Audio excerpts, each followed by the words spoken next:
தந்தை தாயும் நீ என்னுயிர் துணையும் நீ சஞ்சலமது தீர்க்க வந்த தேசிக வடிவும் நீ உனையலால் மற்றொரு துணை காணேன் அந்த மாதியும் அளப்பரும் ஜோதியே ஆதியே அடியார் தம் சிந்தை மேவிய தாயுமானவன் எனும் சிறகிரி பெருமானே.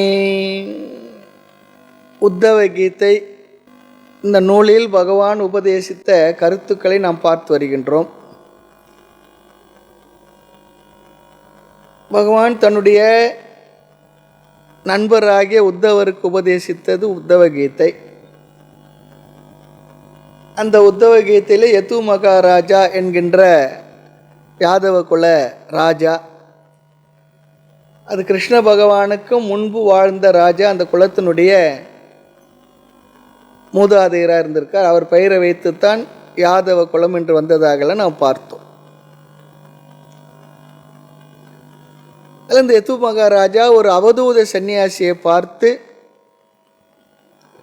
அவர்களுக்குள் நடக்கின்ற சம்பாஷணை இப்போ நம்ம பார்த்து வருகின்றோம். சுருக்கமாக பார்த்தோம்னா அவர் கேட்கின்றார், எனக்கு எல்லா செல்வங்களும் செழிப்புகளும் எல்லாம் இருக்கின்றது, ஆனால் என்னால் உங்களைப் போல முழு நிறைவாக சந்தோஷமாக இருக்க முடியவில்லை. என்னிடத்தில் இல்லாத ஏதோ ஒன்று உங்களிடத்தில் இருக்கின்றது, அது என்ன? எந்த அறிவினால் நீங்கள் இப்படி இவ்வளவு மகிழ்ச்சியாக குழந்தையைப் போல இருந்து கொண்டுள்ளீர்கள் சொல்லி கேட்டார். எப்படிப்பட்ட அறிவை புத்தியை அடைந்து நீங்கள் இவ்வளவு மகிழ்ச்சியாக இருக்கின்றீர்கள்? ஒரு மனிதனுடைய சந்தோஷத்திற்கும் அவன் நிறைவாக இருப்பதற்கும் புத்தி தான் காரணமாக இருக்கு. அறிவில் ஏற்படுகின்ற சிறு மாற்றம் தான் நமக்கு பல விதங்களில் மாற்றங்களை கொண்டு வந்து விடுகின்றது. ஆகவே நீங்கள் இப்படி சந்தோஷமாக இருக்க முடிகின்றது? இதுதான் கேள்வி. அந்த கேள்வியிலே நிறைய விஷயங்களை ராஜா சொல்கிறார். இன்னும் நம்ம சொல்ல போகிறார். 24 விதமான குருமார்களிடத்திலே நான் பெற்ற அறிவினால் நான் இப்படி சந்தோஷமாக இருக்கின்றேன்னு சொல்ல போகிறார். யார் யாரிடத்திலிருந்து என்னென்ன அறிவை பெற்றார் என்று நாம் தெரிந்து கொள்வதற்கு முன்பாக ராஜாவே இந்த கேள்வியில் நிறைய விஷயங்கள் சொல்லிக்கொண்டே வருகின்றார். நமக்கு தெரிய வேண்டிய விஷயங்கள் நிறைய இருக்கின்றது. அதில் சில நேரத்தில் பதிலை பார்ப்பதற்கு முன்பாக கேள்வியினுடைய விசாரமே பெருசாக இருக்கும். பகவத்கீதையில் கூட அப்படி தான் வரும். கேள்வியே ஒரு பெரிய விசாரமாக இருக்கும். விசாரம் செய்தால் தான் அந்த கேள்வி புரியும். அந்த கேள்வி புரிந்தால் தான் அந்த கேள்விக்கு சொல்லுகின்ற பதிலும் நமக்கு புரியும். அதனால தான் குருமார்கள் சிஷ்யன் எப்படி கேள்வி கேட்டாலும் அந்த கேள்வியில் இருக்கக்கூடிய சரியோ தவறாக இருந்தால் அதை சரிப்படுத்தி இந்த கேள்வியுடைய அர்த்தம் இதுதானே என்று கேட்டு பிறகுதான் பதில் சொல்லுவார்கள். அது ஒரு முறை இருக்கின்றது. ஒரு நல்ல ஆசிரியருக்கு அது அழகு. அந்த வகையில் இந்த இடத்துல இந்த கேள்வியை கேட்கின்ற ராஜாவுடைய வார்த்தைகள் இது பார்த்து வருகின்றோம். இந்த உலகத்தில் இருக்கிற எல்லோருமே அவரவருடைய சந்தோஷத்திற்காக தான் காரியங்களை செய்கின்றார்கள், செயல்களை செய்கின்றார்கள். அந்த சந்தோஷத்திற்காக அவர்கள் செயல்களை செய்யும் பொழுது பாபத்தையும் தேடிக்கொள்கின்றார்கள், துக்கத்தையும் சம்பாதித்து கொள்கின்றார்கள். ஆனால் நீங்கள் சந்தோஷத்துக்காக என்று எந்த செயலிலும் ஈடுபடவில்லை சொல்கிறார். எந்த செயலிலும் நீங்கள் ஈடுபடவில்லை. ஆனால் அதே சமயத்தில் குழந்தையைப் போல ரொம்ப சந்தோஷமாக இருக்கீங்க. அது மட்டும் இல்லை, எங்கும் நீங்கள் சஞ்சரித்து கொண்டிருக்கின்றீர்கள், ஒரே இடத்துலையும் இல்லை. எந்த புத்தியை அடைந்து என்று அவர் கேட்கின்றார். இது இந்த 7வது அத்தியாயத்தில் 26வது ஸ்லோகத்தில் வருகின்ற கருத்து. அகர்த்துகு என்று ஒரு வார்த்தை உபயோகப்படுத்துகின்றார். எந்த அறிவை அடைந்து ஒரு செயலும் செய்யாமல் நீங்கள் சந்தோஷமாக இருக்கீங்க. நாம் பார்க்குறோம், ஏதாவது செயலை செய்து தான் சந்தோஷமாக இருக்க முடிகின்றது, இல்லைன்னா முடிகிறதில்லை.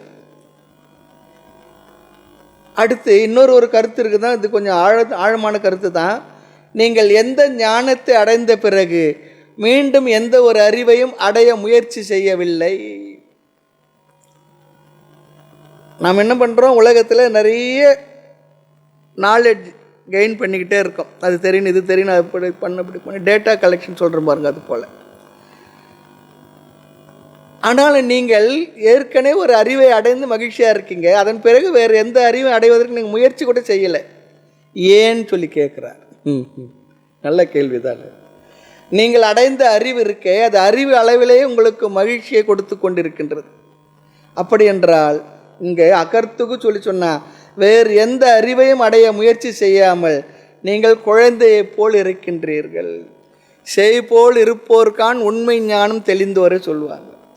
பாலவத்து உண்மத்தவத்து சொல்லுவாங்க குழந்தையைப் போல. பொதுவாக நமக்கு இந்த இன்டெலெக்சுவல் கியூரியாசிட்டி சொல்லுவாங்க பாருங்க, அறிவில் உள்ள அரிப்பு அது சுலபமாக போகிறதில்லை. எதையாவது தெரிஞ்சு ஒரு அரிப்பு இருந்துக்கிட்டே இருக்கும். ஞாத்வா எதை அறிந்து வேறு எதையும் அறிய வேண்டியது இல்லையோ ஏகத் ஞானேன சர்வ ஞானம். முண்டகோபநிஷத்தில் பார்த்துருக்கிறோம். எந்த அறிவை அடைந்த பிறகு வேறு எந்த அறிவை அடைய வேண்டியதில்லையோ, எதை அடைந்த பிறகு வேறு எதையும் அடைய வேண்டியதில்லையோ அந்த ஒன்றை பற்றி அறிவை எனக்கு கொடுங்கள் சொல்லி சிஷ்யன் கேட்குற கேள்விக்கு பதில் தான் முழு முண்டகோபநிஷத்து. ரொம்ப அழகான கேள்வி அது. அதுதான் இங்கே ஏகத் ஞானேன சர்வ ஞானம். நீங்கள் எந்த ஒரு அறிவை அடைந்து வேறு எந்த அறிவையும் அடைய நீங்கள் முயற்சிப்பதில்லையோ அப்படின்னு என்ன அர்த்தம்? அந்த அறிவே அவருக்கு முழுமையை, திருப்தியை, நிறைவை கொடுத்து விட்டது சொல்ல அர்த்தம். அதற்கு மேலே அறிய வேண்டிய ஒன்றும் இல்லை என்று அவருக்கு நிறைவு வந்து விட்டதான். அப்போ அந்த அறிவுடைய விசேஷம் எவ்வளவு பாருங்க. நமக்கு அப்படி இருக்கா? எந்த ஒன்று அறிந்த பிற்பாடு வேறு எதுவும் அடைய வேண்டிய இல்லைன்னு சொல்லி இருக்கிறோமா? இல்லையே. இது இன்னொரு விஷயம் இருக்குது. யாராவது உங்களுக்கு ஒரு பெரிய ஒரு ரகசியத்தை சொல்ல போகிறேன்னு சொல்லி ஒரு ஞானி இடத்துல சொல்கிறாங்கன்னு வச்சுக்கோங்களேன். ஞானி என்ன சொல்வாராம், எனக்கு அதெல்லாம் வேண்டாம், போயிட்டு வான்னு சொல்லிட்டு. ஆனால் நம்ம இடத்துல சொன்னால் என்ன ஆகும்? யாராவது ஒருத்தர் காலையில் ஒரு 6 மணிக்கு நம்மளை சீண்டி பார்க்கணுன்னா, உங்களுக்கு ஒரு ரகசியத்தை சொல்ல போகிறேன், அப்படியே சொல்லுங்க, இப்போ இல்லை ராத்திரி 9 மணிக்கு தான் சொல்லுன்னு சொன்னேன், என்ன ஆகும்? அன்றைக்கே வாழ்க்கை போச்சு, மைண்டில் இருந்துக்கிட்டே இருக்கும். எப்போ எப்போ எப்போ எப்போ எப்போ எப்போ எப்போ அப்படி ஒரு க்யூரியாசிட்டி நமக்கு இருக்கும். ஞானி என்ன பண்ணுவாரா, எனக்கெல்லாம் எதுவும் சொல்ல வேண்டாம் போன்னு. அது இன்னொன்று சொல்லுவாராம், நீ என்ன சொல்ல போகிற? ஒன்று சொன்னால் சத்தியமாகி பிரம்மத்தை பற்றி சொல்ல போகிற, இல்லை என்றால் மித்தியாவாகி உலகத்தை பற்றி எதை சொல்ல போகிற? எனக்கு சத்தியமாகி பிரம்மத்தின் ஞானம் இருக்குது, மித்தியாவாகி உலகத்தை பற்றி அறிவு எனக்கு பெருசாக தேவையில்லை, போயிட்டு வான்னு சொல்லிட்டு வரோம். எவ்வளோ கிளியர் பாருங்க. இதெல்லாம் ஞானி இடத்துல இருக்கக்கூடிய தெளிவு. இதெல்லாம் இருந்தால் தான் ஞானி. அந்த அளவுக்கு மனதில் ஒரு அமைதி நிறைய விடும். நீ என்ன இதுக்கு மேலே சொல்ல போற அப்படி சொல்ற. ஆகவே என்ன புதிய அறிவை அடைவதற்கு அவர் முயற்சி செய்யலை. அது மட்டும் இல்லை, வாழ்க்கையில் எதை அடைந்தாலும், அது புகழாக இருக்கட்டும், செல்வமாக இருக்கட்டும், எதுவாக இருந்தாலும் எல்லாம் கரைந்து போய்விடும் சொல்றார். கனவில் காணும் காட்சியாகவும் கரைந்து போகும் மேகங்கள். சினிமா பாட்டு தான். கலைந்து போகும் மேகங்கள். அதுபோல் வாழ்க்கையில் எதை பெற்றாலும் கரைந்து போகும். ஆயுளே கரைஞ்சிக்கிட்டு தானே இருக்கு. ஆயுளே கரைஞ்சிக்கிட்டு, வேதம் விதித்த பிராயம் 100, அது பாதியும் இறங்கி போகும்னு சொல்கிறார். எல்லாருக்கும் 100 வயசோட தான் இந்த உலகத்தில் வரணும். ஆனால் எவ்வளோ நாள் வாழறோம், அதில் எவ்வளோ தூங்கி போயிடுது, எவ்வளோ விவகாரங்களில் போயிடுது. நிறைவாக வாழ்ந்த நாள் ரொம்ப குறைச்சத்தானே. ஆயுளே கரைஞ்சிக்கிட்டு இருக்கு. ஆனால் இந்த அறிவு மட்டும் கரைந்து போகாது. அதுதான் முக்கியம். எல்லாம் கரைந்து போனாலும் அறிவு கரைந்து போகாது, அது அப்படியே இருக்கும். ஆக ஒரு முறை இந்த அறிவை அடைந்த பிறகு மீண்டும் எந்த ஒரு அறிவையும் அடைய வேண்டாம் என்ற நிறைவு அவருக்கு அந்த அறிவு கொடுத்துடுச்சு. அதனால் அவர் தேடலை வேறு எந்த அறிவையும். அகர்த்துகு, நல்ல வார்த்தை இது. சில வார்த்தைலாம் ஸ்லோகங்களை பயன்படுத்தும் போது ஸ்லோகத்தை முழுமையாக பார்க்கவில்லை என்றாலும் இந்த வார்த்தைகளை ஞாபகம் வைத்து கூட அர்த்தத்தை பார்க்கணும். அப்படி எந்த அறிவையும் அடைய அவருக்கு தேவையில்லை என்று இருக்கின்ற நீங்கள் எந்த அறிவை அடைந்திருக்கின்றீர்கள்? அடைந்ததால் நீங்கள் இப்படி இருக்கின்றீர்கள் கேட்குறேன். குத்தக இயம் புத்திகி, இந்த புத்திக்கு முன்பு சுவிசாரதா, தெளிவான மேன்மையான உத்தமமான இந்த புத்தி உங்களுக்கு எங்கிருந்து வந்தது? மேன்மையான தெளிவான இந்த புத்தி உங்களுக்கு எங்கிருந்து வந்தது? சுவிசாரதா. நம்ம அழகாக கேட்குறோம். அடுத்து இன்னொன்று கேட்குறார், இந்த உலகத்தை நீங்கள் என்ன பண்ணுறீங்க? அறிந்து கொண்டும், வித்வான் அறிந்து கொண்டும், இந்த உலகத்தினுடைய தன்மையை நன்கு அறிந்து கொண்டும் அதே நேரத்தில் குழந்தையைப் போல இந்த உலகத்தில் எப்படி வாழ்ந்து கொண்டிருக்கின்றீர்கள். அதுதான், குழந்தைக்கு ஒன்றும் தெரியல, அது சந்தோஷமாக இருக்குது. ஆனால் நீங்கள் இந்த உலகத்தை பற்றி, மக்களை பற்றி, சூழ்நிலை பற்றும் நன்கு தெரிந்து கொண்டும் அறிந்து கொண்டு உணர்ந்து கொண்டும் உங்களால் எப்படி இப்படி மகிழ்ச்சியாக இருக்க முடிகின்றதுன்னு சொல்லி கேட்குறார். நமக்கு ஒருவரை பற்றிய ஒரு அறிவில் அவர் இடத்த பழகிட்டு இருப்போம், மகிழ்ச்சியாக இருப்போம், சிரித்து பேசிக்கிட்டு இருப்போம். யாரோ ஒருத்தர் வர்றார், அவரை பற்றி ஒரு விஷயத்தை சொல்கிறார், அவர் அப்படிப்பட்டவர் இல்லை, கொஞ்சம் வஞ்சகர், அப்படி இப்படி பணத்துக்காக உங்கள் இடத்துல பழகுவார், எதற்காக பழகுவார் சொல்லிடுறாரு வச்சுக்கோமே. அதன் பிற்பாடு அவர் இடத்துல அதே அளவுக்கு மகிழ்ச்சியோடு பழகுவோமா? பழகத்தான் முடியுமா? முடியறதில்லை.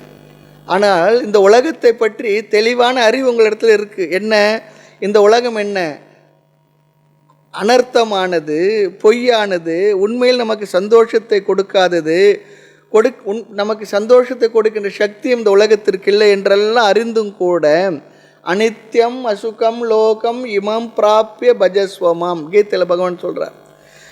அப்படி அறிந்து கொண்டு இந்த உலகத்தில் நீங்கள் எப்படி சந்தோஷமாக இருக்கீங்க அதான் கேட்குறார். ஒன்றை பற்றிய தெளிவான அறிவு, அது ப்ளஸ்ஸோ மைனஸோ தெரிந்த பிறகும் கூட உங்களால் எப்படி இப்படி மகிழ்ச்சியாக ஒரே மாதிரியாக இருக்க முடிகின்றது? ஒருவரை பற்றிய குறைபாடு தெரிஞ்ச பிற்பாடு அவர் இடத்துல பழைய நிலையிலே நம்மால் மகிழ்ச்சியாக பழக முடியுமா? பாருங்களேன், உரையாட முடியுமான்னு சொல்லி பாருங்கள், முடியறதில்லை. ஆனால் உலகத்தை பற்றி ஒரு அறிவை சாஸ்திரம் கொடுத்து விட்டது. அப்படி ஒரு அறிவை, ஒரு மனிதனை பற்றி அறிவை கொடுப்பது போல் இங்கே இந்த உலகத்தை பற்றி ஒரு அறிவை இது போட்டு கொடுத்து விட்டது சாஸ்திரம். பிறகு உங்களால் எப்படி இதில் மகிழ்ச்சியாக இருக்க முடிகின்றது?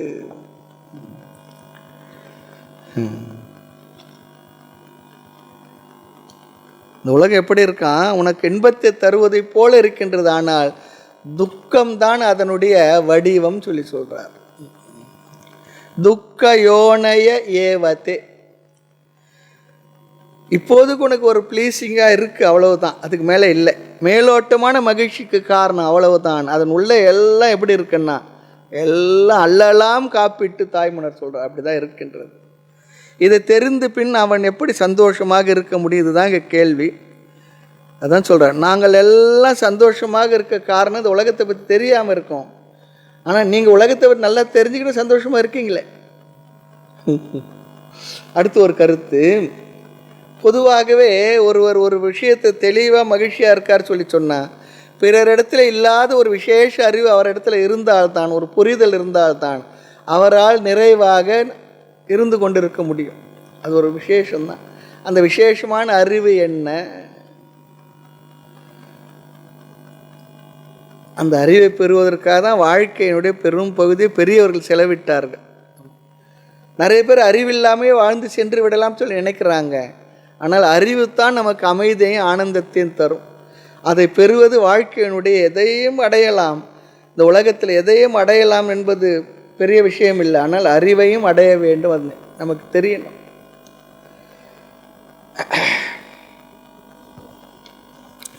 ஆக ஞானியானவன் பொதுவாக இன்னொன்று சொல்லுவாங்க, இன்னொரு கருத்து நம்மெல்லாம் தெரிஞ்சுக்க வேண்டிய கருத்து தான். ஒரு ஆன்மீக வாழ்க்கையில் இருக்குன்னு சொல்லி சொன்னால் ஒரு பெரியவர்கள், மகான்கள், ஞானிகள் அல்லது உலகத்தில் உத்தமர்களாக இருக்கக்கூடியவர்கள் எப்படி இருப்பார் தெரிஞ்சால் தான் நம்மால் அவர்களோடு பழகுவதற்கும் அல்லது அவர்களை பற்றி தெரிந்து கொள்வதற்கும் நல்லதாக இருக்கும். நம்மை நாமும் கூட ஏமாற்றி கொள்ள மாட்டோம், அல்லது நம்மை பிறர் ஏமாற்றுவதற்கும் வழி கொடுக்க மாட்டோம். அதுவும் தெரிஞ்சிருக்கணும். இன்னும் உலகத்தில் நிறைய விஷயங்களில் இருப்பது போல் ஆன்மீக உலகத்திலையும் நிறைய சிரமங்கள் இருக்கின்றது. ஆகவே சாஸ்திரமானது என்ன பண்ணுறதுன்னா ஒரு நாலேஜை கொடுத்து விட்டு அது அறிவை கொடுத்து நீ எப்படி வாழணும் வாழ்ந்து கொள் சொல்கிறது. பகவத்கீதையில் கூட பகவான் முழு உபதேசத்தை செய்துவிட்டு நீ புத்திசாலி, உனக்கு சொல்ல வேண்டியதான் சொல்லிவிட்டேன், இனி நீ எப்படி நடந்து கொள்ள வேண்டும் நடந்து கொள்ளுன்னு சொல்லிடுறார். நீ இப்படி தான் நடக்கணும்னு கூட சொல்லலை. அது காரணம் என்னவென்றால் அவர் தான் செய்ய வேண்டிய உபதேசத்தை செய்து நிறைவாக முடித்து விட்டேன். அவர் கொடுத்த உபதேசத்தில் அவருக்கு ஒரு தார்டியம், உறுதி இருக்குது. நிச்சயமாக நம்ம சரியாக அறிவை கொடுத்துருக்கோம், அந்த அறிவை பெற்ற அவன் முறையாக ஆக்ட் பண்ணுவான் அப்படின்னு நினைத்து அந்த நம்பிக்கையோடு அவனுக்கு முழு சுதந்திரம் கொடுத்துட்டார். அதுபோல் சாஸ்திரமும் நமக்கு நல்ல தெளிவான ஒரு அறிவை கொடுத்து இந்த அறிவை வைத்து கொண்டு நீ வாழ்ந்து கொள், நிறைவாக சந்தோஷமாக மகிழ்ச்சியாக இரு. அதுதான் சாஸ்திரம் படிக்கிறதுடைய விசேஷமே. அது தெரியணும் நமக்கு. ஆன்மீகம்னு சொல்லி சொன்னால் கோயிலுக்கு போகிறது, பூஜை பண்ணுறது, ஜெபம் பண்ணுறது அது மட்டும் இல்லை. யாத்திரை போகிறது அது மட்டும் இல்லை, அதுவும் ஆன்மீகம்தான். அதெல்லாம் நமக்கு சாஸ்திரங்கள் சொல்லக்கூடிய கருத்துக்களை தெரிந்து கொள்வதற்கு முன்பு செய்கின்ற சில செயல்கள், நம்மை தகுதிப்படுத்துவதற்காக செய்கின்ற செயல்கள். அதில் ஆன்மீகத்தில் படிக்கிறதுக்கு என்ன இருக்குது? நிறைய பேருக்கு ஒரு எண்ணம், ஆன்மீகத்தில் படிக்கிறதுக்கு என்ன இருக்குது? ஆன்மீகத்தில் தான் நிறைய படிக்கிறதுக்கு இருக்குது, தெரிந்து கொள்வதற்கு இருக்குது, நிறைய இருக்குது. வாழ்க்கையுடைய நிலைகளை புரிந்து கொள்வதற்கு நிறைய விஷயங்கள் இருக்குது. நிறைவாக நம்முடைய உண்மைத்தன்மை ஆத்மாவை பற்றிய அறிவை அதுதான் தருகின்றது. உலக வாழ்க்கைக்கும் பிரயோஜனம். நம்முடைய இந்த பிறவியை போக்கி கொண்டு நிறைவாக வாழ்வதற்கும் ஆத்மாவை பற்றிய அறிவையும் கொடுப்பது சாஸ்திரங்கள் தான். அதற்கு இது போல் சத்சங்கங்கள், நல்ல சாஸ்திரங்கள் சொல்லக்கூடிய பெரியவர்கள் அடுத்து தெரிந்து கொள்வது நமக்கு புண்ணியமும் இருக்கணும், இருந்தால் தான் அதெல்லாம் வர முடியும்ன்றது நமக்கு தெரிகின்றது. ஆக ஞானியானவன் ஒரு நல்லவனுக்கு உதவி செய்தால் மற்றவர்கள் அமைதியாக இருப்பாங்க. ஒரு கெட்டவனுக்கு உதவி செய்தால் என்ன நினைப்பாங்க? ஏன் இப்படிப்பட்ட ஒரு ஆளுக்கு ஒரு உதவி செய்கிறார்? அவருக்கு தான் தெரியும் ஏன் செய்யுதும் என்ன செய்யுதுன்னு சொல்லிட்டு. அவர் எல்லாரும் சமமாக பார்க்குறார். அவன் எப்படியே இருந்துட்டு போட்டான், அவன் ஏதோ கஷ்டம்னு வந்து கேட்டிருக்கான், உதவி செய்திருக்கான், அதோடு அவர் நின்றுடுவார். அதுக்காக கெட்டவனுக்கு செய்யலாமான்னு சொன்னால் அது சாதாரண மனிதருக்கு இருக்கக்கூடிய ஒரு விஷயம். அவருக்கு செய்யலாமா செய்யக்கூடாதா, பாத்திரம் இருந்து பிச்சை இடலாம் சொல்லியிருக்கின்றதெல்லாம் அது வேறு விஷயம். இருந்தாலும் கூட பெரியவர்களும் மகான்கள் அவர்கள் பார்வையில் எல்லாரையும் ஒரு சமமாக பார்த்து வாழ்ந்து கொண்டு ஒரு பெரும்போக்காக வாழ்வார் சொல்கிறாங்க பாருங்க. அது போல தான் அவங்க மனசில் இருக்கும். யாராவது அப்படி போய் கேட்டால், ஏன் சுவாமி அவருக்கு இப்படி பண்ணிங்களா, அவர் சரியானவர் இல்லைன்னா, அவர் திருப்பி கேட்டுட்டா என்ன ஆகிடும் தெரியுங்களா? நீ மட்டும் யாரான்னு கேட்டார் என்ன பண்ணுவோம்? அதுவும் இருக்குது. நாம் நினச்சிருக்கோம் நம்ம ரொம்ப நல்லவங்கன்னு சொல்லிட்டு இருக்கலாம், உண்மைதான் இருக்கலாம், தப்பு இல்லை. ஆக இந்த உலகம் பொய் என்று தெரிந்து நீங்கள் எப்படி இந்த உலகில் மகிழ்வாக இருக்கிறீர்கள்? எப்படி எல்லோரும் சமமாக பழகுகின்றீர்கள்? அது காரணம் என்ன தெரியுங்க? ஷு விஷாரதா புத்திகி. இப்படி ஒரு மதிநுட்பம், அறிவு எங்கிருந்து உங்களுக்கு கிடைத்தது? எக்ஸ்ட்ரா நாலேஜ் எப்படி வந்தது சொல்கிறார். இது அவரால் அவர் இடத்துல கேட்கறதுக்கு முன்னே அந்த அறிவை பற்றி அவருக்கே ஒரு பெரிய ஆச்சரியமாக இருக்குது. எப்படி அவரால் இருக்க முடியுது, எப்படி அவரால் இருக்க முடியுது, எப்படி அவரால் இருக்க முடியுது? அடுத்து இன்னொரு கேள்வி கேட்குறார். இந்த உலகத்தில் வாழ்கின்ற சாதாரண மக்கள் எதை லட்சியமாக நாடுகின்றார்களோ அதை நீங்கள் லட்சியமாக நாடாமல் இருக்கின்றீர்கள். பொதுவாக உலக மக்கள்லாம் எதை நாடுவாங்க?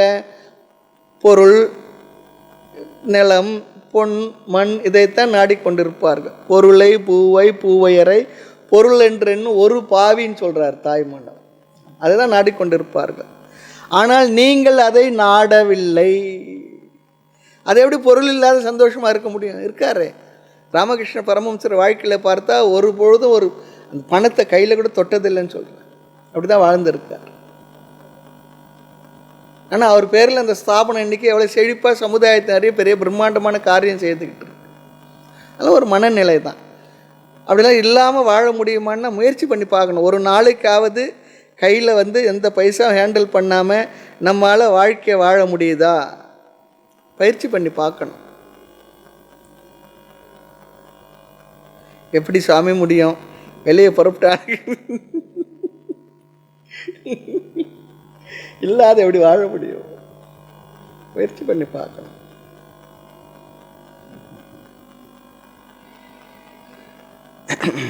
ஆனால் இந்த உலகமானது இந்த பொருளை, மண்ணை, பொன்னை இதைத்தான் ஒரு லட்சியமாக கொண்டிருக்கின்றது.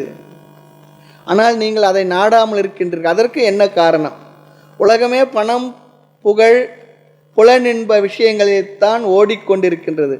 ஆனால் நீங்கள் அதை நாடவில்லை. அதற்கு என்ன காரணம்? அதற்கு நீங்கள் அடைந்த புத்தி தான் காரணம் நினைக்கிறேன். அது எந்த புத்தி? இப்படி கேட்டுக்கிட்டே போகிறார். அப்புறம் ஒரு ஸ்டேஜில் இவர் நிறுத்தி விடுவார். அப்புறம் அவதூதர் பேச ஆரம்பிப்பார். என்னன்னு சொல்லிட்டு காரணம் என்னென்னா, அந்த புத்தியினுடைய விசேஷத்தை சொல்லி சொல்லி சொல்லி பிறகு தான் அந்த புத்தியை நான் அடைந்த புத்தி சொன்னால் அதில் ஒரு நமக்கு ஒரு பிடித்தம் வரும், பிடிப்பு இருக்கும். அதுக்காக சொல்கிறார்.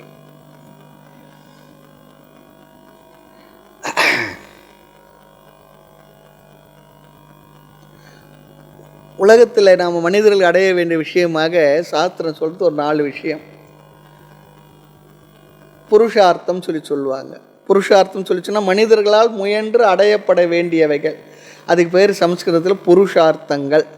அது 4: தர்ம, அர்த்த, காம, மோட்சம். தமிழில் சொல்லணுன்னா திருக்குறளில் அழகாக சொல்லியிருக்கார். திருக்குறளும் நம்முடைய தர்மசாஸ்திரங்களும் கீதையும் வேதமும் எல்லாம் வேறு வேறு இல்லை. சில பேர் அப்படிலாம் சொல்லி அது வேறு ஒன்று பண்ணிக்கிட்டு இருக்காங்க. அறம், பொருள், இன்பம், வீடு. தர்மம் என்ற வார்த்தைக்கு அறம் சொல்லிட்டார். அரண் வலியுறுத்தல் அழகாக சொல்லியிருக்கார். அரண் எனப்பட்டதே இல்வாழ்க்கை சொல்லியிருக்கார். அரண். தர்ம, அர்த்த, காம, மோட்சம். காமம் சொன்னால் இன்பத்துக்கான பொருள்கள் அர்த்தம். இந்த தர்மமாகவும் சேர்த்த பொருள்களை அனுபவிப்பதற்கு கூட நமக்கு புண்ணியம் இருக்கணும். எல்லாமே புண்ணியத்தினால் கிடைப்பது தான். மோட்சத்துக்கு போகிறதுக்கான சித்த சுத்தியை பெறுவதற்கும் புண்ணியம் வேலை செய்யும். அதே நேரத்தில் புண்ணியம் இருந்தால்தான் பொருள்களை கூட நாம் அனுபவிக்க முடியும். சில நேரத்தில் பொருள்களை சம்பாதிச்சிடுவோம், அந்த பொருளை அனுபவிப்பதற்கு நமக்கு புண்ணியம் இருக்காது. பொருள் இருக்கும் நம்ம இடத்துல. குறிப்பாக நிறைய முயற்சி செய்து வாழ்க்கையில் பாருங்கள், பகவான் ஒரு மிஸ்மேட்ச் பண்ணிவிடுவார். நமக்கு நல்லா சாப்பிடணும் போகணுன்னும் பொழுது நமக்கு அவைகளை வாங்கி சாப்பிடுவதற்கு பொருள் இருக்காது. பிறகு பொருள் வந்துடும், அவைகள்லாம் அனுபவிப்பதற்கு. டாக்டர் சொல்லிவிடுவார், இங்கே பார்ப்பா இவ்வளோ தான் சாப்பிடணும், இப்படி தான் பண்ணணும், வெறும் கேப்பை கூட தான் சாப்பிட்ணுன்னு சொல்லிவிடுவார்.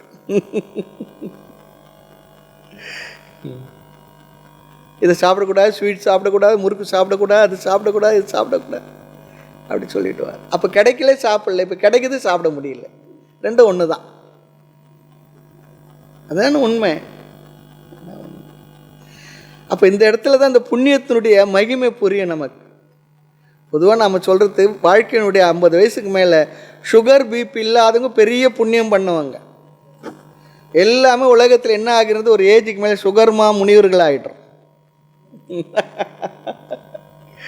ஆமாம், இப்போ ரொம்ப சர்வசாதாரணமாக இருக்குது அந்த காலத்தில். அது காரணம் வாழ்க்கை முறை மாற்றம், உணவு முறை மாற்றம், நிறைய விஷயங்கள், மனிதனுடைய மனதில் இருக்கக்கூடிய இந்த ஸ்ட்ரெஸ்லாம் சொல்கிறாங்க பாருங்க, இதெல்லாம் அதிகமாகிறதுனால ஏற்பட்டுருக்குது. அந்த காலத்தில் அப்படிலாம் இல்லை, ஃப்ரீயாக வாழ்ந்துட்டு இருந்தாங்க. இந்த காலத்தில் நம்மளை எல்லா வகையிலும் தொந்தரவு பண்ணுறதுக்கு எல்லாருமே தயாராக இருக்காங்க, அரசாங்கம் உட்பட. வீட்டை விட்டு இறங்கினாவே எல்லா விவகாரங்கள் தான். ஆகவே இந்த புண்ணியத்தை எதற்காக நாம் நாட வேண்டும் என்றால், நம்ம இடத்துல என்ன இருந்தாலும் அதை அனுபவிப்பதற்குரிய சந்தோஷமாக இருப்பதற்கு புண்ணியம்தான் நமக்கு உதவியாக இருக்கும். பாபம் என்பது துக்கத்தை தருவது. புண்ணியம் செய்தோம்னா நமக்கு சந்தோஷமாக இருப்போம். நிறைய பேர் சந்தோஷமாக இருக்காங்க, நான் சந்தோஷமாக இல்லைன்னா அதுக்கு காரணம் நாம் செய்த பாபம் தான். யார்கிட்டையும் சொல்ல வேண்டியதில்லை, கேட்க வேண்டியதில்லை, அதுதான் உண்மை. ஆக இந்த காமம் என்ற வார்த்தையை, இன்பத்துக்கு தேவையான பொருள்கள் எல்லாம் காமம் என்ற வார்த்தையில் வந்து விடுகின்றது. ஆக இந்த இரண்டையும் அடைவதற்கு காரணமாக இருப்பது தர்மம். அர்த்த காமம், பொருளையும் இன்பத்துக்கு தேவையான பொருளையும், அதற்குரிய அர்த்தம் என்றால் பணம் சொல்லி வச்சுக்கலாம், காமம் என்றால் இன்பத்துக்கான பொருள்கள், இரண்டையும் அடைவதற்கு, அதை அடைந்து நாம் சந்தோஷமாக இருப்பதற்கு தர்மமும் புண்ணியமும் காரணமாக இருக்கின்றது. தர்மமானது புண்ணியத்தை தருகின்றது. தர்மம் என்றால் இங்கு நேர்மை என்பது மட்டும் அர்த்தம் இல்லை, நேர்மையாக வாழ்வதனால் வரும் புண்ணியம். அந்த புண்ணியம் என்று அர்த்தம். தர்மம் சொன்னால் புண்ணியம், தர்மம் சொன்னால் நேர்மை அப்படி நினைக்கிறோம். இங்கே புண்ணியம் சொல்லி அர்த்தம் எடுத்துக்கிட்டோம். ஆக புண்ணியத்தையும் புண்ணியத்தின் பலனாக வருகின்ற வாழ்க்கைக்கு தேவையான பொருள்களையும், பிறகு இன்பத்துக்கு தேவையான பொருள்களையும் அடைவது இது தர்ம, அர்த்த, காம, மோட்சம். தர்மமான பொருள், தர்மமான இன்பம், இது மூன்றும் ஒழுங்காக சரியாக செய்துன்னு சொன்னால் அதனால் அந்த புண்ணியத்தினால் கிடைத்த சித்த சுத்தியினால் மோட்சமானது கிடைக்கும். அதுதான் தர்ம, அர்த்த, காம, மோட்சம். முதல்ல தர்மம் தான் வந்து விடுகின்றது. முறையான செயல்களினால் ஈட்டுகின்ற செல்வம், பிறகு அதனால் நாம் அடைகின்ற பொருள்கள், இன்பத்துக்கான பொருள்கள், அது மூன்றும் ஒழுங்காக இருந்ததுன்னா, தர்மமாக இருக்கணும். எல்லாமே தர்மமான அர்த்தம், தர்மமான காமம் இருந்ததுன்னா மோட்சமானது அடுத்தபடி கிடைத்துவிடும். இப்போது இந்த அர்த்தம் சொன்னால், அர்த்தம் காமம் ரெண்டுத்துக்கும் ஒரு வித்தியாசத்தை பார்க்கலாம். பசிக்காக உணவை நாடினால் அது அர்த்தம், பசிக்காக மட்டும் உணவை நாடினால் கிடைச்சினது அர்த்தம். சுவைக்காக நாடினால் அது காமம். ஞாபகம் வச்சுக்கணும். பசிக்காக உணவை நாடினால் அது அர்த்தம். அது சுவைக்காக என்று நாடினால், சுவைக்காக என்ன பண்ணுறோம், காரை எடுத்துக்கிட்டு ஒரு 50 கிலோமீட்டர் தள்ளி இந்த ஹோட்டல் நல்லா இருக்குன்னு, ஏன்னா நாக்கு அந்த அளவுக்கு நீண்டு இருக்கு. நம்ம வாய்க்குள்ளே இல்லை நாக்கு, 50 கிலோமீட்டர் நீண்டு இருக்கு. போகிறோம் இல்லையா? இருக்க இடம் வேண்டும் என்றால் அது அர்த்தம். அதுக்குள்ளே இன்டீரியர் டெக்கரேஷன் இருக்கு பாருங்க, அது காமம். சில பேர் இன்டீரியர் டெக்கரேஷன் எவ்வளோ செலவு பண்ணுறாங்க தெரியுமா? 4 செவரை கட்டிட்டு உள்ளே பார்த்தா இங்கேயும் ஒரு இன்டீரியர் டெக்கரேஷன் இருக்குது. என்ன, நம்முடைய மனசு இருக்கே, அது அகக்கருவி தான். அதை டெக்கரேட் பண்ணணும். என்ன, நல்ல விஷயங்களை கொடுத்து, நல்ல பண்புகளை கொடுத்து, நல்ல ஒழுக்கங்களை கொடுத்து, அது ஒரு இன்டீரியர் டெக்கரேஷன். ஆனால் அது யாரும் பார்க்க முடியாது, நாம் தான் பார்ப்போம். அதனால தான் குப்பையாக வச்சுக்கிட்டு இருக்கோம் மனசை. வீடுகளில் கூட என்ன பண்ணுவோம், எல்லாரும் வர இடத்த கொஞ்சம் சுத்தமாக வச்சுருப்போம், வராத இடத்த எல்லா பொருளையும் போட்டு ஒரு ஜமுக்காலத்தை போட்டு மூடி வச்சுருப்போம். அது ஒரு மாதிரி தான் இருக்கும்.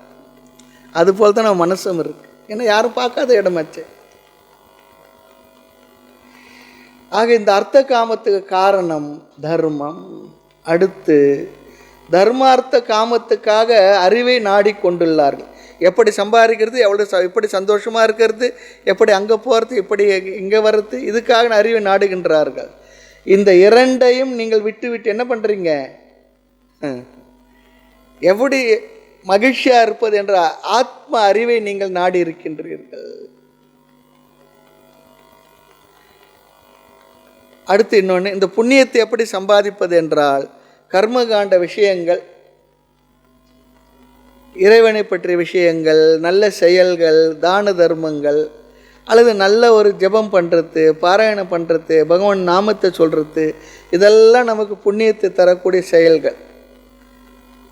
பாபத்தை தவிர்த்து நீங்கள் என்ன செய்திருக்கின்றீர்கள், நிறைய நற்செயல்களை, சத்கர்மங்களை செய்து புண்ணியத்தை நாடி இருக்கின்றீர்கள்.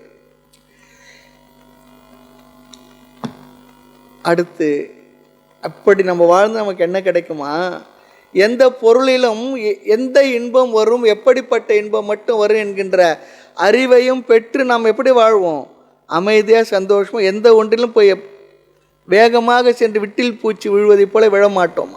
ஆமாம், இந்த அறிவை மனிதர்கள் அடைய வேண்டும் சொல்லி சொல்கிறார். எப்படிப்பட்ட வாழ்க்கை நமக்கு அமைந்துள்ளது என்பது நாம் எப்படிப்பட்ட அறிவை பெற்றுள்ளோம் என்பதை பொறுத்து இருக்கின்றது. ஆக வாழ்க்கை என்பது இப்படிப்பட்ட தர்ம அர்த்த காம மோட்சம் என்ற முறையான வாழ்க்கை வாழ்வதற்காக, இவைகளை அடைவதற்காகவே அதான் சொல்றார்.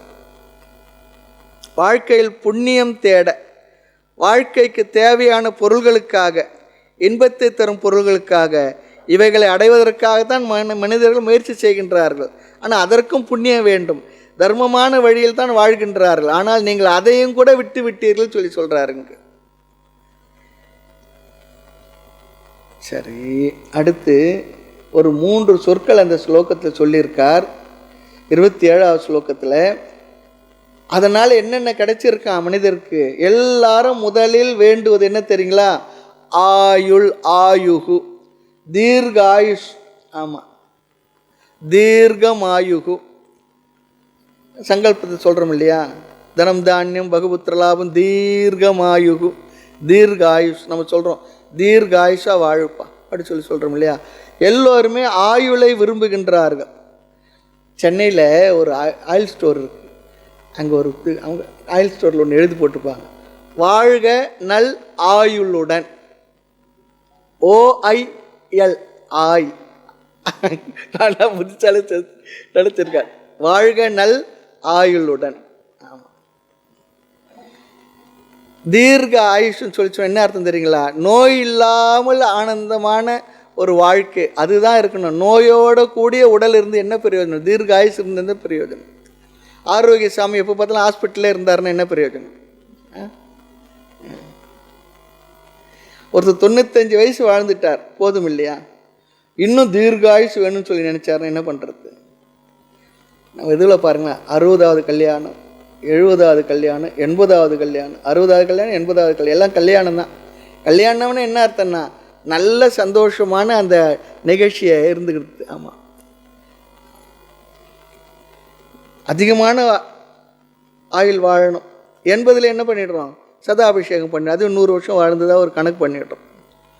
ஆக ஆயுளை நாம் விரும்புகின்றோம். அடுத்து யசஸ்ஸாக, புகழ் வேண்டும். 4 பேர் நம்மளை பார்த்து என்ன பண்ணணும், புகழ வேண்டும்.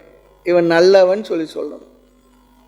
அவனா அப்படி இருக்கக்கூடாது, நல்லவர் சொல்லணும். ஒருத்தர் சொன்னார், ஒருத்தர் இருக்கும்பொழுதும் அழ வைச்சார், இறந்த பிற்பாடு அழ வைச்சார். அப்படி இல்லாமல் நான் நல்ல புகழோடு வாழ வேண்டும். புகழையும் எல்லோரும் விரும்புகின்றார்கள். அடுத்து ஸ்ரீயாக, ப்ராஸ்பரிட்டி, நல்ல செல்வ செழிப்போடு இருக்க வேண்டும். ஆயுள் முழுவதும் ஆரோக்கியத்துடனும் செல்வத்துடனும் வாழ வேண்டும். நல்ல ஆயுள், ஆரோக்கிய, ஐஸ்வர்யங்களோடு இருக்க வேண்டும். இது எல்லாரும் விரும்புறது தானே, கேட்கறது தானே. ஆயுஷாக சொன்னால் இயற்கையாகவே எனக்கு என்ன ஆயுள் எனக்கு பிராரப்தத்தில் கொடுக்கப்பட்டிருக்கோ அதில் முழுமையாக அந்த ஆயுளை வாழ்ந்து முடிக்க வேண்டும். அதுதான், அது ஒரு பிரார்த்தனையே இருக்கு. இது 3 மனிதர்களுடைய சுபாவமான விருப்பமாக இருக்கின்றது. ஆக இந்த இயற்கையான இந்த விஷயம் இருக்க, இது எல்லாருக்குமே இருக்குது. இந்த உடல் நல்லா இருக்கணும், ஆரோக்கியமாக இருக்கணும், நல்லா அதிக காலம் வாழணும், எனக்கு அதுக்கு தேவையான எல்லா செல்வ செழிப்பு இருக்கணும், புகழும் இருக்க வேண்டும் என்பது உடல் ரீதியான, உலக ரீதியான, மனோ ரீதியான இந்த தேவைகள் எல்லாம் என்ன இருக்க வேண்டும். இவைகளின் பொருட்டு தான் எல்லா மக்களும் செயல்படுகின்றார்கள். எல்லாருடைய வாழ்க்கையும் இப்படி தான் சென்று கொண்டிருக்கின்றது. இந்த இப்படி தேடுகின்ற இவைகளுக்குத்தான், மனிதர்களால் தேடுகின்ற இவைகளைத்தான் புருஷார்த்தம் சொல்கிறாங்கன்னு சொல்கிறார். புருஷார்த்தம் என்றால் தர்ம, தர்மம் என்றால் அறம், அப்புறம் அர்த்தம் பொருள், பிறகு இன்பம். இன்பம் என்றால் இங்கே இன்பத்துக்கான பொருள்கள் காமம். பிறகு இதை 3ஐயும் முறையாக செய்து நமக்கு ஓரளவு பக்குவம் வந்து விவேகம் வரும். விவேகம் வரத்தான் வரும். வந்தால் பிறகு அடைவது தான் என்ன, நிறைவு, வீடு என்கின்ற மோட்சம். ஆனால் நீங்கள் இதை கூட நாடவில்லை சொல்றார். எதுக்காக இவ்வளவு சொன்னோன்னா, நீங்கள் இதையும் கூட நாடவில்லை, விட்டு விட்டீர்கள் சொல்றார். உங்களுக்கு ஆயுளும் விருப்பம் இல்லை, புகழ் வேணுமா அதுவும் எனக்கு வேண்டாம்னு சொல்றீங்க, செல்வ வளம் வேணுமா அதுவும் எனக்கு வேண்டாம்னு சொல்லிவிட்டீர்கள். என்னை யாரும் புகழ வேண்டாம், எனக்கு எந்த செல்வமும் தேவையில்லை, அப்படி இந்த 3மே எனக்கு ஆர்வம் இல்லை என்று இருக்கின்றீர்களே, அது எப்படி உங்களால் இருக்க முடிகின்றது? ஒரு ஞானியுடைய மனநிலையை சொல்கிறார், ஞாபகம் வச்சுக்கணும். ஞானின்னா இப்படி தான் இருப்பார், அவர் மனநிலை இப்படி தான் இருக்குது. ரொம்ப அருமையான வர்ணனை இது. அடுத்து இன்னொன்று சொல்கிறார், நீங்கள் புண்ணியம் எதையும் செய்து அந்த புண்ணியத்தினால் வருகின்ற பொருளையும் இன்பத்தை கூட நீங்கள் நாடலை. மறுபடியும் சொல்கிறார், சில நேரம் நமக்கு ஒரு பெரிய மகாத்மா கிடைச்சார் சொன்னால் அவர் இடத்துல இருக்க பெருமைகள் நமக்கு தெரிய வந்தால் நம்முடைய மனசில் அவர் புகழ்ந்து கொண்டே இருக்க வேண்டும் போல தோன்றும். ஏன்னா அப்படிப்பட்ட பெருமைக்கு உரிய மகான்கள் அவர்கள் வாழ்ந்திருக்கின்றார்கள், வாழ்ந்து கொண்டு தான் இருக்கிறார்கள். நீங்கள் இன்பத்தையும் கூட நாடுவதில்லை, புண்ணியத்தை கூட நாடுவதில்லை, வாழ்க்கைக்கு தேவையான பொருள்களை நாடுவதில்லை. ஏதோ பிராரப்தத்தில் கிடைத்ததை ஏற்றுக்கொண்டு வாழ்ந்து வருகின்றீர்கள். வாழ்க்கைக்கு தேவையானதை ஏற்கனவே பகவான் என்னென்னா நமக்கு எல்லாருக்கும் ஒரு அளவுக்கு கொண்டு வந்திருக்குன்னா என்ன பிராரப்தம். அந்த பிராரப்தத்தில் என்ன இருக்குது அதெல்லாம் அந்தந்த காலத்தில் அந்த நேரத்தில் கிடைச்சிக்கிட்டு இருக்குது. அது சரியாக கூடவோ குறைவாகவோ நமக்கு இருந்து கொண்டு இருக்குது. எல்லாரும் டாட்டாவாக இருக்க முடியாது, எல்லாரும் பிர்லாவாக இருக்க முடியாது, எல்லாரும் அம்பானியா அதானியாலாம் இருக்க முடியாது. அது அவரவர்களுடைய செய்த புண்ணியத்தினுடைய பலனால் அதெல்லாம் கிடைச்சிருக்கு உலகத்தில். அவரவர்களுக்கு இருக்க செல்வம் இருக்குது, அவரவர்களுக்கு இருக்கக்கூடிய ஆரோக்கியம் இருக்குது, அவரவர்களுக்கு இருக்கக்கூடிய ஆயுள் இருக்குது. அவரவர்கள் அந்தந்த அளவில் சந்தோஷமாக நிறைவாக தான் வாழ்ந்துக்கிட்டு இருக்கோம். அவர்கள் கிடைச்சது கிடைக்காத ஏங்கி அவஸ்தைப்படுறதில்லை. பொதுவாக ஆன்மீகத்தில் இருப்பவர்கள் இந்த அறிவு வந்துடணும். ஆன்மீகத்தில் இருப்பவர்களுக்கு கிடைத்ததில் எதிர்ச்சா லாப சந்துஷ்டக சொல்கிறது போல் கிடைச்சதில் சந்தோஷமாக வாழ்வதற்கு நாம் பழகி கொள்ள வேண்டும். அதான் ரொம்ப அழகாக சொல்கிறேன். இதெல்லாம் உங்களுக்கு என்ன கிடைச்சிருக்கு, அதில் சந்தோஷமாக இருக்கீங்க. அதுக்கு மேலே நீங்கள் எதையுமே நாடவே இல்லை. அவருக்கு என்ன இருக்குன்னா அது அவதூதர்னா என்ன, அவர் கௌப்பீனம் கூட இல்லை. கௌப்பீனம் வந்தாக கழு பாக்கிய வந்தாக சொல்லுவோம், அது கூட இல்லை. ஆனால் சந்தோஷமாக எப்படி இருக்குங்க. இப்போது நம்ம பார்க்குறோம் இந்த மகா கும்ப மேலால் நாகா சாதுக்கள் சொல்லிட்டு அது பார்க்குறது நமக்கு ஒரு மாதிரி இருந்தாலும் அந்த இடத்துல நீங்கள் பார்த்தீங்கன்னு சொல்லி சொன்னால் அதுவே ஒரு பெரிய விசேஷம் தான். அப்படி இல்லாமல் இருக்கக்கூடிய உடையே இல்லாமல் பிறந்த மேனியாக ஒருவர் இருக்கின்றார் சொல்லி சொன்னால் அப்படி இருக்கிறதே ஒரு பெரிய ஒரு மனநிலை தான். நம்மளால் இருக்க முடியுமான்னா முடியாது. அதையும் அந்த கோணத்தில் யோசித்து பார்க்கணும். ஆனால் நம்ம தர்மத்தில் அப்படி அவதூறனாக இருப்பதற்கு அனுமதி கொடுத்துருக்கு. ஆனால் சமுதாயத்துக்குள் வந்து விடாது என்கின்ற கண்டிஷனே இருக்குது. அதனால தான் பாருங்க, எதனா கும்பமேளா அது போல் நேரத்தில் தான் அவங்க தெரியுவாங்க. மற்ற நேரத்தில் எங்கே இருக்கிறாங்களோ எங்கே இருப்பாங்களோ நமக்கு தெரியறதில்லை. இவ்வளோ பேர், ஆயிரக்கணக்கான பேர் வர்றாங்க. ஆனால் அந்த இடத்துல போய் பார்த்தா தான் தெரியும் நமக்கு. அந்த சூழ்நிலையே நமக்கு அப்படிப்பட்ட மனநிலையை கூட கொடுத்துடும். நாமளும் ஆடைக்குள்ளே அப்படி தான் இருக்கிறோம். அவங்க ஆடை போடாத இருக்காங்க, நம்ம ஆடை போட்டுக்கிட்டு இருக்கோம். ஆனால் அது ஒரு மனநிலை, அது புரியணும் நமக்கு. ஆக உங்களுடைய புருஷார்த்தம் இந்த தர்ம அர்த்த காமமாக இல்லை. சில பேர் சொல்லுவாங்களாம், நான் புகழையும் நாடவில்லை என்று. சிலருக்கு யோக்கியதை இல்லாமல் புகழ் வந்ததுன்னா என்ன பண்ணுறது? யோக்கியதை இல்லைன்னா புகழ் எங்கே வரும்? வரதில்லை. சில பேருக்கு யோக்கியதை இல்லாத இவரே புகழுக்காக சில செயல்களை சொல்லி ஏற்படுத்திக்குவார். அதுவும் சரியானது இல்லை. ஒழுக்கமாக, நேர்மையாக, முறையாக, நியாயமாக, தர்மமாக வாழ்ந்துன்னு சொல்லி சொன்னால் அவர்கள் நிச்சயமாக அவர்களுக்குரிய புகழை யாருமே தடுக்க முடியாது. ஆனால் அவர்கள் அந்த புகழுக்காக வாழவில்லை, அவர்களுக்காக சாஸ்திரம் சொன்ன முறைப்படி வாழ்ந்து கொண்டிருப்பவர்களுக்கு இயற்கையாக அந்த புகழானது வரத்தான் வரும். நீங்கள் அதை கூட நாடவில்லை சொல்லி சொல்கிறார்.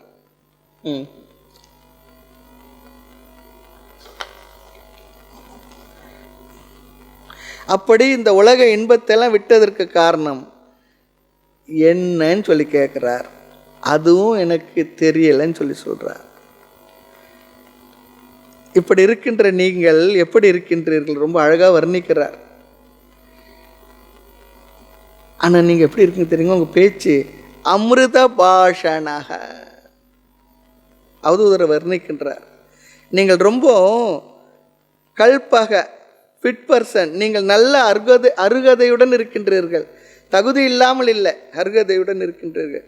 தர்ம அர்த்த காமங்களை அனுபவிக்க, புகழை அனுபவிக்க, நீங்கள் ஆயுளை அனுபவிக்க நீங்கள் ஃபிட் பர்சனாக இருந்தாலும் கூட இல்லையா? இந்த இடத்துல இது சொல்கிறது இன்னொரு வார்த்தையை சொல்கிறார். அவதூதரை சந்திக்கும் பொழுது நாம் பார்த்தோம், அவர் இளைஞரும் கூட என்று பார்த்தோம் நாம். ஆமாம், கல்பக சொல்லி சொன்னால் மென்டலி ஃபிட்டுன்னு சொல்லி ஒரு வார்த்தையை சொல்கிறார். சில பேர் மென்டலி ஃபிட் இருக்கணுமே, ஃபிசிக்கல் ஃபிட் இருந்தாலும் மென்டல் ஃபிட் இருக்கணும். ரெண்டுமே உங்களுக்கு இருக்குது. சில பேர் வாழ்க்கையில் பார்க்கலாம், வாழ்க்கையில் பெரிய அளவுக்கு முன்னேறி கொண்டே செல்வார்கள். நெருங்கி பார்த்தா தான் அந்த முன்னேற்றத்துக்கான சரியான அறிவோ அல்லது திறமையோ காமன் சென்ஸோ கூட இருக்காது. ஆனால் இந்த ஆள் எப்படி இவ்வளோ பெரிய ஆளாக இருக்கார் தோணும் சில நேரத்தில். நம்ம நினைக்கிறோம் அவங்களுக்கெல்லாம் இதெல்லாம் இருக்குன்னு சொல்லிட்டு. அப்படிலாம் இல்லை. இருந்தாலும் அதுக்கெல்லாம் என்ன தெரியுங்களா காரணம்? வேறு ஒன்றும் இல்லை, புண்ணியம்தான் காரணம். சில பேர் உயர்ந்த பதவியிலேயே மற்ற இதில் இருக்கிறதுக்கு காரணமே அவர்கள் எப்போ செய்த புண்ணியம் இப்போ வேலை செய்துக்கிட்டு இருக்கு. அவ்வளோதான். தகுதியே இல்லாத ஆட்கள்லாம் சமுதாயத்தில் பதவியில் அந்தஸ்தில் வந்துடுறாங்க, நமக்கு தெரிகின்றது. அதனால தான் வெற்றி பெற்ற மனிதரெல்லாம் புத்திசாலி இல்லை, புத்தி உள்ள மனிதரெல்லாம் வெற்றி காண்பது உண்மைதான். கல்பக அறிவு திறன் முதலிய எல்லாம் நன்கு மிக மதிநுட்பம் எல்லாம் நிறைய உங்கள் இடத்துல இருக்குது. ஆனாலும் கூட என்ன பண்ணுங்க, இன்னொரு சொல்கிறார், கவிகி சாஸ்திர ஞானமும் முழுமையாக இருக்குது. எங்கெங்கெல்லாம் சாஸ்திரமானது தர்ம அர்த்த காமங்களுக்கும் அப்பாற்பட்டு மோட்சத்தை பற்றி சாஸ்திர ஞானம் எல்லாம் என்னென்ன சொல்லியிருக்கோ அதெல்லாமும் உங்களுக்கு நிறைந்து இருக்கின்றது. தக்ஷக ஃபிசிக்கல் கேப்பபிலிட்டி சொல்கிறார், உடல் வலிமையும் உங்களுக்கு இருக்குது. இன்னொன்று இருக்குது, சில பேருக்கு அறிவு பலமாக இருக்கும், தெளிவாக இருக்கும், இன்டலெக்டாக இருப்பாங்க, ஃபிசிக்கல் ஃபிட்னஸ் இருக்காது, நோஞ்சானா இருப்பாங்க. அதுவும் இருக்குது. உங்களுக்கு அதுவும் இல்லை, ஃபிசிக்கல் ஃபிட்னஸும் இருக்குது உங்களுக்கு. அதே நேரத்தில் நல்ல அறிவு சக்தியும் கூர்த்த அறிவும் உங்களுக்கு இருக்கின்றது சொல்லி சொல்கிறார். அடுத்து உங்கள் அறிவு எப்படி இருக்குன்னா சத்துவ குணத்துடன் கூடியதாக இருக்கின்றது.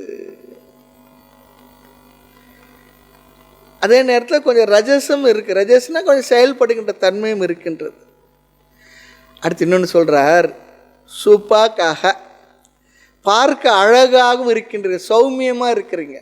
சில பேர் பார்த்தாவே நமக்கு பிடிக்கிறது இல்லை, ஏனோ தெரியாது. பாவம், சில நேரத்தில் வாழ்க்கையில் சிலர் சந்திப்போம், அவருக்கு நமக்கு ஒன்றும் பிரச்சனையே இருக்காது, ஆனால் பார்த்தாவே நமக்கு பிடிக்கிறது இல்லை, ஏன்னு தெரியாது. சில பேர் பார்த்தாவே நமக்கு பிடிக்கும், அதுக்கு என்ன காரணம் தெரியாது. காரணம் தெரியாது சிலர் எடுத்த பழகும், காரணம் தெரியாது சிலர் வெறுப்போம். ஆனால் உங்களை பார்த்தால் ரொம்ப லட்சணமாகவும் இருக்கிறீங்க, சௌமியமாக இருக்குங்கன்னு சொல்கிறார், அழகாகவும் இருக்குங்க சொல்கிறார். அடுத்து அமிர்த பாஷணக, அழகான பேச்சு. உங்களோட பேச்சானது யாரையும் துன்பப்படுத்தாத, எல்லோரையும் கவருகின்ற அமிர்த வச்சனங்கள். ராமரை சொல்லுவாங்க ஹிதபாஷி மிதபாஷிலாம் சொல்லுவாங்க. அளவாக பேசுவார், எல்லோருக்கும் இதமாகவும் இருக்கும் அந்த சொற்கள். சிலருடைய வார்த்தைகள் நம்முடைய காதில் அந்த சப்தமே நமக்கு மனசில் ஒரு இதத்தை கொடுக்கும். அப்படி இருக்கிற சொற்களை, சில பேர் கரடு முரடாக இருக்கும் அந்த சொற்கள். ரொம்ப அழகான பேச்சு, இனிய உளவாக இன்னாத கூறல் சொல்கிறாரு பாருங்க, அது போல் இனிமையான சொற்கள். இதெல்லாம் வாழ்க்கையில் முன்னேற தேவை. அதெல்லாம் உங்கள் இடத்துல இருக்குது, ஆனால் நீங்கள் அதெல்லாம் இல்லை, அதுக்குள்ளே வேண்டான்னு வந்திருக்கேன். என்ன காரணம்? சில பேர் பேச்சிலே முன்னேறி இருப்பாங்க, சேல்ஸ்மேன் தானே, இந்த வாயிலே வடை சொல்கிறது ஒன்றும் செய்திருக்க மாட்டாங்க, வாயிலே எல்லாம் அப்படி இப்படி சொல்லி தன்னை செல்ஃப் குளோரிஃபிகேஷன் ப்ரொஜெக்ட் பண்ணி வச்சுருப்போம். சரி, ஆக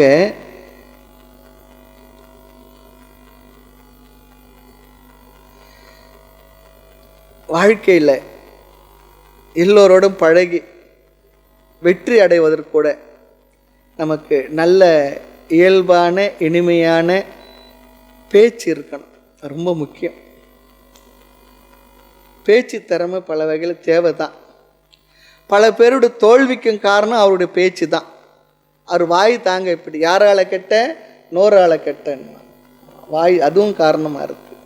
இங்கே சொல்கிறார், பிறருக்கு பிரியம் தரும் வகையில் பிறருக்கு மகிழ்ச்சி தரும் அளவிற்கு பேசுபவராக இருக்கின்றீர்கள். நம்ம தமிழில் ஒன்று இருக்கு, நயம்பட உரை. சின்ன வார்த்தை தான், எவ்வளோ அர்த்தம் இருக்கு. நயம்பட உரை. ஹிதபாஷணம் மிதபாஷணம், வாக்கு சாத்துரியம் உள்ளவர். அப்படி நீங்கள் சந்தோஷத்தை தரும் வகையில் பேசும் சக்தி உடையவராக இருக்கிறீங்க. குரலில் சொல்லுவாங்க, கேட்பார் பிணிக்கும் தகையவாய் கேளார்க்கும் வேட்ப மொழிவதாம் சொல். கேட்டவங்களை சந்தோஷப்படுத்துறது, கேட்காதவர்கள் கூட நாம் ஏன் கேட்கல அப்படி சொல்லி நினைக்கிற அளவுக்கு யார் பேசுகிறார்களோ அவர்கள்தான் வல்லவர்கள் சொல்லி சொல்கிறார். ரொம்ப அழகான குரல் அது.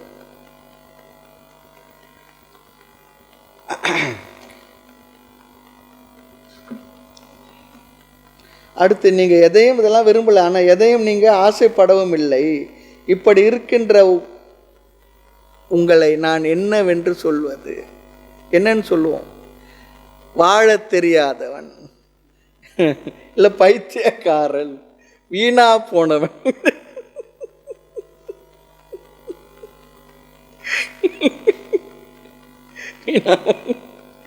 ஜடவத்து உண்மத்தவத்து. நம்ம சொல்ல இவ்வளோ திறமை சாமர்த்தியம், ஏன் இந்த ஆள் இப்படி இருக்கார், வீணா போனவர். அது உலக விஷயத்தில். ஆனாலும் கூட அதில் தான் இன்னொன்று ஞாபகம் வச்சுக்கணும். ஒரு சாதுவாக சுவாமியாக இருக்காங்கன்னு சொல்லி சொன்னால், அவன் வாழ்க்கையில் எல்லாவற்றையும் விட்டு போகிறான்னு சொல்லி சொன்னான், அவன் இடத்துல இது எல்லாற்றை பற்றி தெளிவான ஒரு அறிவோடு தான் வெளியேறி இருக்கான். இதை விடவும் உயர்ந்த ஒன்றை நாடித்தான் அவன் சென்று இருக்கின்றான். அதுவும் நமக்கு தெரியணும், இதை விட உயர்ந்த ஒன்று இருக்கின்றது. அதில் சாமியாராக போகிறாங்கன்னு சொல்லி சொன்னால் ஏதோ வீணாக போனவங்க, உருப்படாதவங்க, வெட்டி பசங்க அப்படிலாம் இல்லை. பெண்டு பிள்ளை இல்லாதவன், பிழைக்க வழி அறியாதவன், சண்டையினால் வீட்டை விட்டும் தங்கமே சாமியாராய் போனாரடி ஞான தங்கமே அப்படி இல்லை. இதை வாழ்க்கையில் தோல்வி அடைஞ்சு எதையும் பண்ண முடியாதவன், எதையும் சாதிச்சிக்க முடியாதவன், கடைசி புகலிடம், அயோக்கியர்களுக்கு கடைசி புகலிடம் ஏதோ ஒன்று சொல்லுவாங்க பாருங்கள், நான் சொல்லக்கூடாதுங்க. அதுபோல் இவர்களுக்கும் உருப்படாத ஆள்லாம் ஒரு காவியை கட்டி சாமியாரை போய் உட்காந்துடுறாங்க அப்படி சொல்லி, அப்படிலாம் இல்லை. ரொம்ப அறிவு கூர்மையும் வாழ்க்கையுடைய விஷயங்கள் தெளிவாக புரிந்து கொண்டும் அவைகளிலிருந்து ரொம்ப அழகாக விலகியும் இருக்கக்கூடிய ஒரு சக்தி, அது சாதாரண சக்தி இல்லை. அது அப்படிப்பட்ட சாதுக்களை பற்றி தான் இங்கே பேசுகிறாங்க. எல்லா சாதுக்களும் அப்படியான்னு சொல்லி கேட்டிங்கன்னா அதுக்கு நம்ம பதில் சொல்ல முடியாது. இருந்தாலும் கூட சாதுத்துவ வாழ்க்கை, சன்னியாசிகள் வாழ்க்கை என்பது ரொம்ப நிறைய பல பேர் பார்க்குறோம். அப்படிப்பட்ட மகாத்மாக்கள் நிறைய பேர் இருக்கிறாங்க இல்லையா? ஆகவே ஜடம் போல உதவாக்கரை போல இருக்கிறாங்க. ஆனால் நீங்கள் அப்படிப்பட்டவர் இல்லை. உண்மையில் யோசித்து பார்த்தால் உண்மத்தன், பிசாசு இல்லையா? பொதுவாக வீட்டை விட்டு வெளியேறணும்னு சொன்னால் ஆன்மீக சாதகனும் கூட வர அடைமொழி 3 தான் வருமா. என்ன தெரியுங்களா? நீ பைத்தியமா, உனக்கு பித்து பிடிச்சி போச்சா, பித்தன் இல்லையா? பித்தன், பிசாசு, பைத்தியம், அப்படி தான் சொல்கிறாங்க. ஆக நாம் யாராவது திட்டணும்னா இந்த 3 வார்த்தையை பயன்படுத்துகிறோமா? ஆனால் அவதூத சன்னியாசி இடத்துல ராஜா கேட்ட முதல் கேள்வி, எங்கிருந்து உங்களுக்கு இந்த ஞானம் வந்தது? நீங்கள் ஏன் இந்த உலக இன்பத்தை நாடவில்லை? இதுதான் கேட்குறோம். எங்கிருந்து உங்களுக்கு இந்த அறிவு வந்தது? நீங்கள் ஏன் இப்படிப்பட்ட உலக இன்பத்தை நாடவில்லை?